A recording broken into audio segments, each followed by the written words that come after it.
Let's take a trip back into time, way back to 1948, when kids were rushing to movie theaters every week to see Kirk Alyn fly through the air as Superman. Well, sort of. I'll explain later. The two Superman serials, starting in 1948, were the first to bring a live-action Superman to the movie screens of America.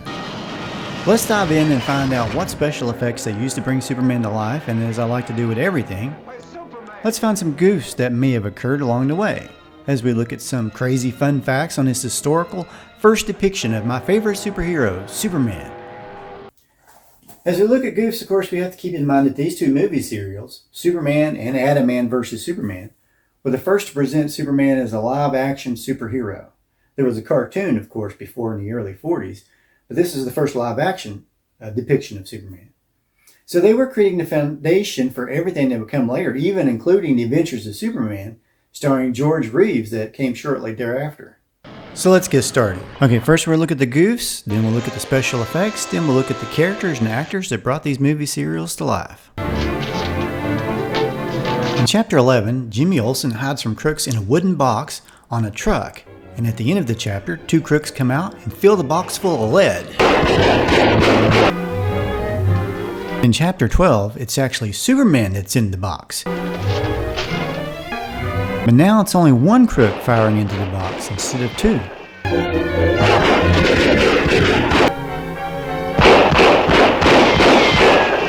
In Chapter 9, Lois Lane and company are casting shadows on a photo backdrop that's supposed to be real buildings.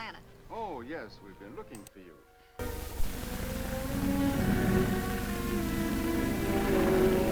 Also in Chapter 9, it appears that Clark is using his X-ray vision to see through a man's disguise in a photo. Obviously, if this is what they are going for, that would be impossible, as photos only capture what's on the surface, not what's underneath. Although, in all fairness, maybe this was meant as some sort of super deductive ability, rather than the use of X-ray vision. At the end of Chapter 13 and the beginning of Chapter 14, Superman leaves a bad guy with Perry White, with no one else around to keep the bad guy in check, and the bad guy isn't even handcuffed. Of course, Superman had the intent of returning shortly, but I just knew that Perry was going to get into trouble, and sure enough, he gets thrown out on the ledge. I built it for one purpose, to dispose of Superman. Now, Lex Luthor himself looked pretty cool, and I'll talk about all the good points later. Let's continue to talk about Goofs, and as far as Goofs go, Adam Man's whole look was just, it was a goof. I mean, it looks like somebody put a bucket on her head, put holes in it, and sprayed glitter all over it. Blindfold him. Oh, well, what have I got to lose? In the Adam vs. Superman, Jimmy Olsen is blindfolded by the Adam, but there's no logical reason, as he's going to send Olsen back to the Daily Planet Star Trek style, as he's transported back to the Daily Planet instantaneously. So how could Jimmy possibly see the location of Adam-Man's lair? In Chapter 11 of Adam vs. Superman, Clark, Lois, and Jimmy are locked in a room filled with gas. Clark waits until Lois and Jimmy are already passed out before he acts like he has succumbed to the gas and pretends to fall to the floor. They're already passed out, so there's no reason for him to pretend at this point. Then he suddenly jumps up and inhales the gas. I suppose it was a trick to get the audience in the previous chapter to thinking Superman was actually being affected by the gas.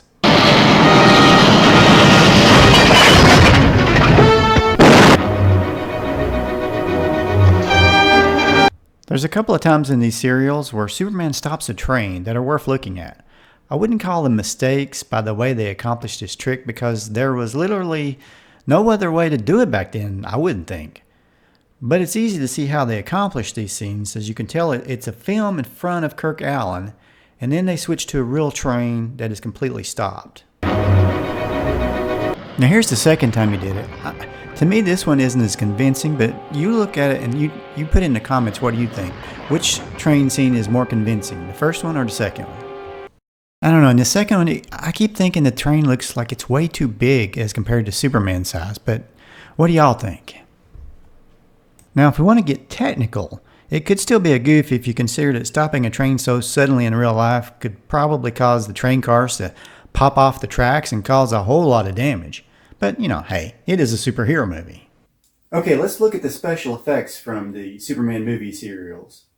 In Chapter 2, the first Superman serial, the first appearance of Superman has him holding a broken rail together so the train containing Lois and Jimmy can pass safely.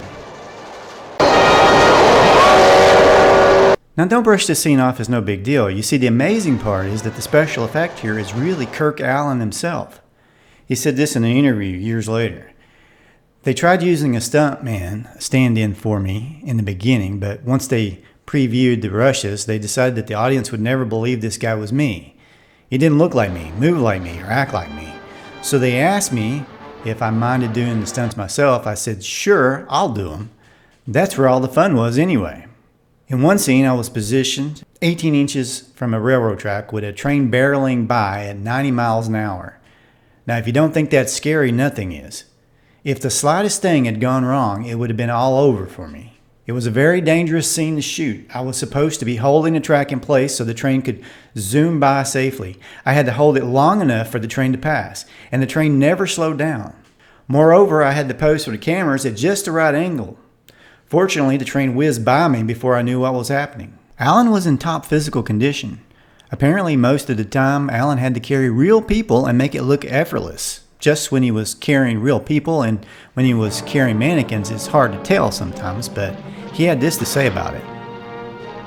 In one bit, I was supposed to turn into a flaming building, pick up these two people, and carry them off to safety. Well, I picked each one up in a different arm. We did a couple of takes, but for one reason or another, they had to shoot the scene several times. After a while, our director, Spencer Bennett, came over to me and said, "That was good, Kirk, except I saw the veins in your neck puff out a little bit. You seem to be straining." "Damn it, Spence," I said. "This is about the 8th time we shot this scene. You try to carry real people 8 times. They're not dummies, you know." He got totally flustered. "Oh, geez. You're not supposed to carry real people. Where are the mannequins? Bring out the dummies."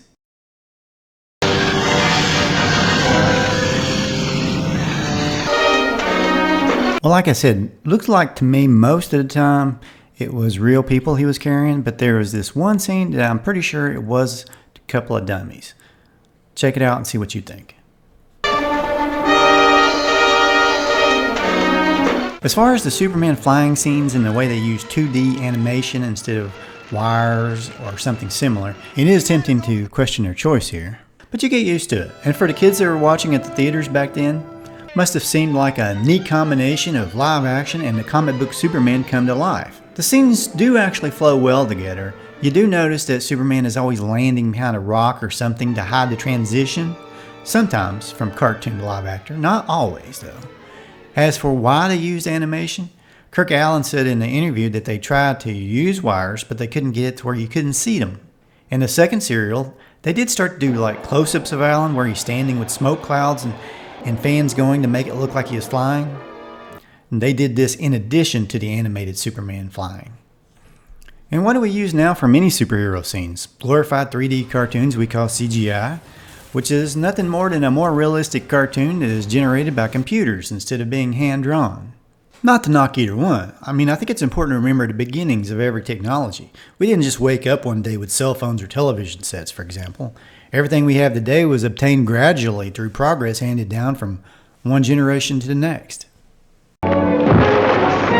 They use a cartoon for just a split second whenever Superman crashes through cave walls, which has perplexed me as to why they needed to do that. After all, George Reeves bursting through fake walls turned out to be the best effect for that show without any animation needed. And the interesting thing is that when Kirk Alyn comes out the other side, it's actually him and not a cartoon. I guess I just have a tendency to ask why about everything.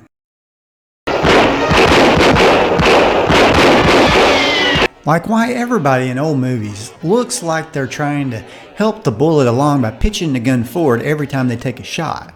Seems like the gun should knock their hand back. And we probably all did the same thing when we were kids playing cops and robbers. Check this guy out. He's really trying to throw that bullet out there, isn't he? That being said, I think the animated bullets they use work pretty well, all things considered. In fact, this scene right here is probably one of my favorite out of both serials. I think they ought to do this again in some other Superman movie. Simple, but effective. It's like Superman's version of the trick shot. He looks like he's having so much fun. Now, this is how a superhero ought to be portrayed. I mean, look, Does anybody like hanging out with somebody who's mad and sad all the time? Why would I want to pay money to see somebody who's mad and sad all the time? Just like the Man of Steel movie in 2013, the first chapter of the Superman serial has a tornado scene with a much better outcome. In this version, young Clark saves his father, as a hero should, right? And I'm not trying to hate on Man of Steel. I like that movie. I liked a lot of parts of it. But I like this tornado scene much better than what was in that movie. And I'm pretty sure that the effects here are nothing more than 2D animation, which shows you that effects only amplify a story, they do not make the story. The cities of Krypton were nothing more than a painting, but I bring it up not to knock it, but to point out that this 40s vision of Krypton done with today's technology would be really awesome. Now think about that, James Gunn. In fact, James Gunn, I think you should consider a retro Superman set during World War II for something of truly epic proportions. Just a thought. Let's look at the actors and the characters that made these Superman serials come to life. It's may I come in? And the answer is yes, you're in. The first time we see actress Noel Neill as Lois Lane, she's on a doomed train, and this becomes Superman's first rescue in costume. It's kind of coincidental that Kirk Alyn and Noel would appear in the Superman movie on a train together. Unfortunately, they cut that scene from the original theatrical release, but thankfully it was restored for the extended version. Lois, please read your book. Of course, Noel would go on to play Lois Lane again on the TV series of the 50s, starting with the second season. Lois could be downright mean sometimes in these serials. Clark Kent couldn't find his way in out of the rain. Someone mention my name? In one chapter, she leaves Clark stranded on the side of the road. In chapter 11, she loans Clark her car, and then she reports it stolen just to get ahead of him on a scoop. Of course, she gets into trouble, and Superman has to break out of jail to rescue her. You know, I'd have seriously been tempted to take my time if I was Superman. And Lois gets into trouble an awful lot on these serials. Of course, that's probably not surprising. You'd think she'd learn to be a little bit more cautious after a while.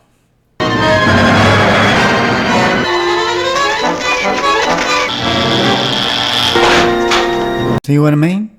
Jimmy Olsen was played by Tommy Bond. Bond seemed to be wanting to play Olsen as a tough guy. And it's no wonder, because he was most famous as the bully, Butch, on The Little Rascals. Of course, they say in real life he was a gentle soul, but you can't fool me. I'll see that you do land in jail. I'm finished, mister. You can take it from me. Unfortunately, Jimmy Olsen got knocked out more times on this serial than any other character I can think of. In real life, Olsen would have had permanent brain damage from all the concussions. Happened. Now get out, all of you, and find Hackett, and don't come back until you do. Get out, all of you! Watkin was hired to take over the role of Perry White on Adventures of Superman, the TV series, after John Hamilton died in 1958. But when George Reeves died shortly after Watkin was hired, the show was canceled. And however, his second stint at being Perry White wouldn't have lasted long, as he himself died in 1960. He did, however, make 4 appearances on Adventures of Superman as different characters. Kirk Alyn definitely looked like Superman. I can't think of another actor that looked more like Superman apart from Christopher Reeve. He did have a couple of quirks, like looking both ways before he committed himself to any direction. Alyn comes across, though, as very wholesome, the way you expect Superman to be.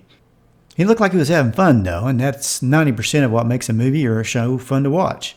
You can just feel it when the actors aren't enjoying themselves. As to why Alyn didn't take the role of Superman on the TV series, he said this in an interview. When they shot the second serial, they discussed the possibility of a television series with me. The casting director asked me if I wanted to do the TV series, but in a manner that discouraged me from doing it. You know, Kirk, now we can't pay you a lot, and we don't know if it'll catch on or not. And so I said, well, if you don't know how well it'll do, then there's no sense in prolonging the agony. I've got enough troubles anyway. I'm going back to New York. Well, and that was the end of what he said on the interview about that.